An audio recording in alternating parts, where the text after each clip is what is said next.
今天英老师带来的画作好大哦，这么大的画作又是什么样的作品呢？这个作品的确蛮大的，对开的尺寸是我植物学艺术作品里面较大尺寸的了。你要不要猜猜画的主角是什么植物呢？看它这个形态，应该又是英老师最喜欢的空气凤梨吧？没错，我今天再度介绍另外一个种类的空气凤梨，它的学名叫做 Wallichia pretiosa。那这个学名呢，其实也是改过的。它原本的学名曾经叫做 Tillandsia pretiosa， 所以 Tillandsia 就是如果你们在花市看到的一些空气凤梨，大概就是那一个属。它之前是属于那个属，不过呢，现在它被重新分类到 Wallichia 这一属 pretiosa 这一个品种。大家听到 pretiosa 这个种名呢，你大概就可以知道拉丁文里面是在赞叹它，哇，真的好漂亮，来形容它的一个品种。那它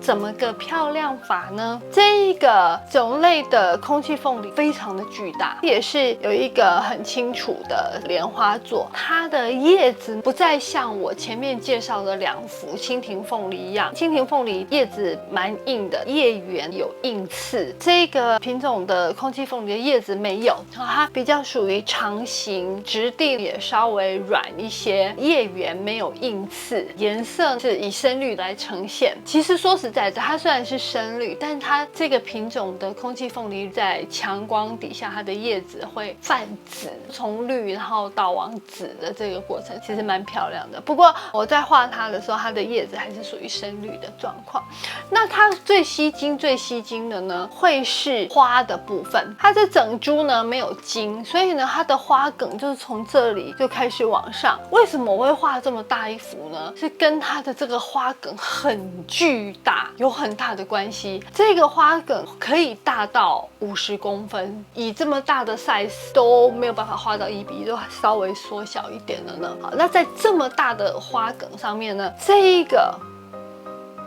这个上面粉红色的这个地方呢，整个是它的花序。那粉红色这样子排列的，这其实它的花萼，它花萼颜色非常非常的漂亮，它的花萼粉红色的，甚至还有一种荧光粉红的感觉。会有同学跟我讲说啊，老师这个是花，然后呢旁边是不是一只紫色的蝴蝶？那我会说不是，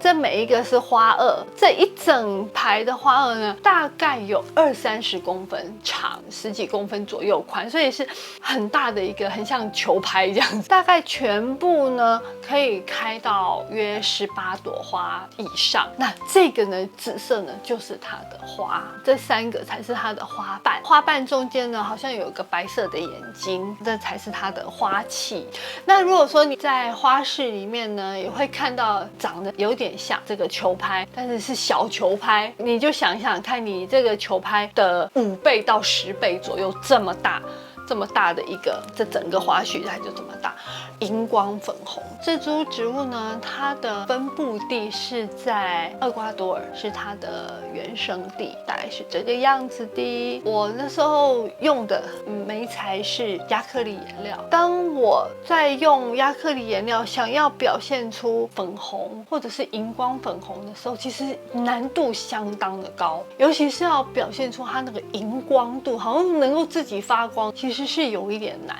的。但是呢，我也学会了用一些比较暗色的颜色去凸显它白的地方，就是用暗色来凸显亮色，让它好像能够展现出发光或是透光的一个感觉。全幅是以亚克力颜料呈现，用亚克力颜料来做植物学艺术绘画的艺术家其实并不多，尤其要能够操控它去画非常细部的部分，我觉得这个部分并不容易。这幅作品是我2000年左右的作品，2000年完成之后，从2000年开始，它就在蛮多地方展出的，曾经在英国展出，在莫斯科展出，当然在台湾自己的娘家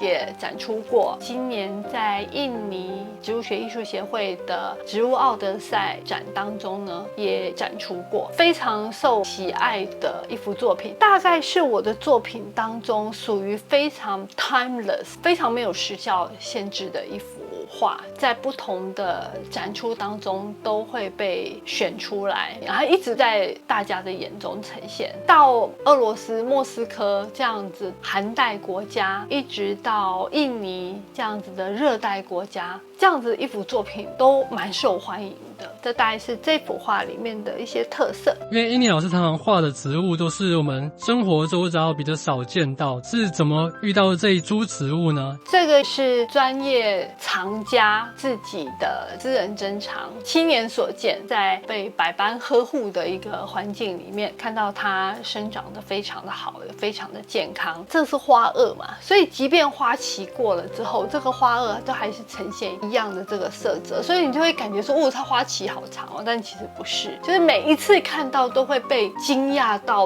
哇，演化到这么的亮眼。你可以想象它在厄瓜多的山里面，然后这么多的植物，然后它非常非常的亮眼。英妮老师有提到说，这整幅画都是用亚克力颜料来表现。英妮老师平常是教彩色铅笔，那您觉得彩色铅笔跟亚克力颜料在作品上面呈现有什么不同之处，或者是各有什么好坏吗？其实这个问题有一点难以回答，因为每一种颜料呢，都可以让这个艺术家去发挥出他的潜能或者是潜力，所以不同的艺术家对于不同媒材能够把他的哪一个潜力或者是哪一个方面的特色能够尽量的展现出来是不太一样的。我使用亚克力颜料的原因是因为亚克力颜料它很亮，它的饱和度比较高，它是快干的媒材，因为它快干，所以在叠色上面呢也能够比较快一点，这样子底层干了，然后就可以再上一个颜色，马上就可以看到效果。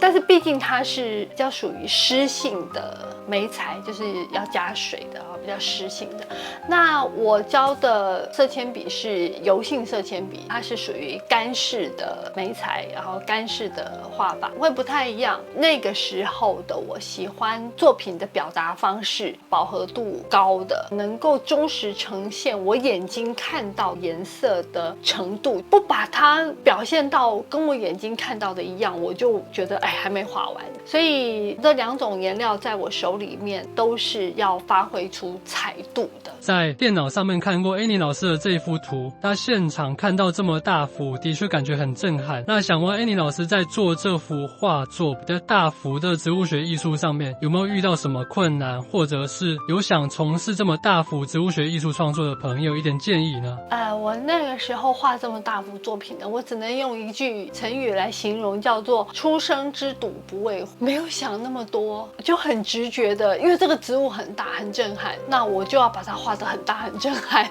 所以呢，纸拿来裁都没有裁，直接就画了这样子。那时候还真没有想那么多，所以呢，你说要我给到想要画大幅作品的同学一些忠告呢，有一点惭愧，就是因为这一幅我没有多想，但是我现在的确是可以给这些同学一些反馈，是因为我画完之后我再回头看，然后呢，以及现在我看到很多同学尝试着想要画大幅作品的失败之处在哪里，我可以提出来给大家参考。你在画大幅作品的时候呢，会面临几个风险点，就是画的主题跟白色背景的比例的部分，它跟小幅作品给人家的感觉不是等差级数，是等比级数。意思就是说，在小幅作品你留这样子的主题跟白色背景的这个比例，在小幅作品你是 OK 的，但是如果你把它等比放大到大幅作品的话，你会发现不 OK， 你会发现很空，在大幅作品里面很空洞，所以这会是第一个风险。第二个风险是，当你觉得说，这个别人画大幅作品很精彩，你也想要尝试画大幅作品的时候，这个时候你必须要评估自己对于这个大幅作品里面你的内容物，你是否有掌握度，你的掌握度有多高。我讲白话文就是说，我看到很多同学失败之处是，当他把画大了后，不一定这么大，因为他可能在练习的时候呢，大概都练习8开左右，当他要长到变成4开的时候呢，他突然失去了掌控度，就等于他画的东西会被这张过大的纸白色背景之处把它吃掉了，而不是说我这个主题或者是我这个植物在这个纸上面能够好好的表现，能够好好的展现，就反而有被吃掉的感觉。这样的话就代表说你对于这么大幅的作品的掌握度是不够的。我会建议你在小幅作品的掌握度能够充分达成了之后，必须要以另外一种量能或者是另外一种心能，这个也就是我刚刚讲的，当我在看到这个植物的时候，我的那种心能或者是量能其实是充满的，就立刻就是就到顶这样子。动能或者是那种感动或者是那种创作的冲动是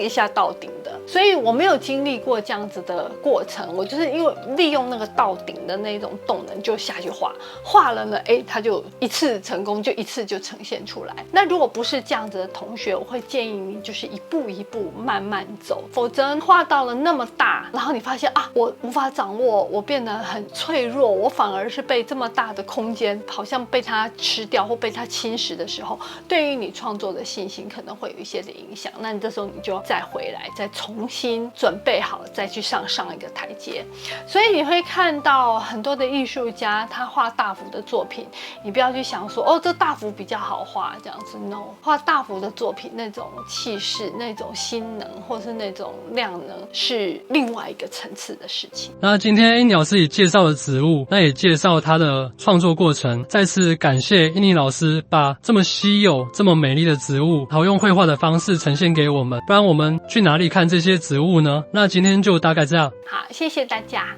拜拜。